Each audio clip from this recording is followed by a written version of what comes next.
Hey everyone, in this video, I'll show you how to create a cinematic zoom out effect in CapCut to make your edits look more professional and eye-catching. Let's get started. First, launch CapCut and start a new project.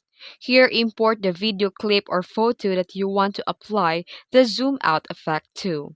Here, tap on your clip in the timeline and move the playhead to the beginning of the clip, then tap Add Diamond icon or keyframe. At this point, pinch and zoom in your video slightly.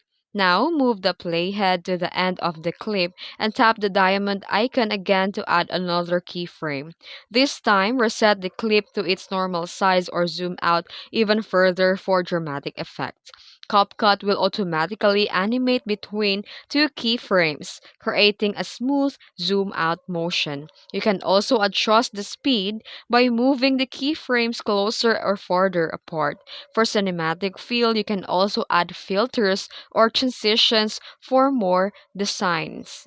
And that's it. You've just created a cinematic zoom out effect in CapCut. It's simple but adds a lot of depth in your edits. If you found this video helpful, don't forget to like and subscribe for more tutorials. Thanks for watching.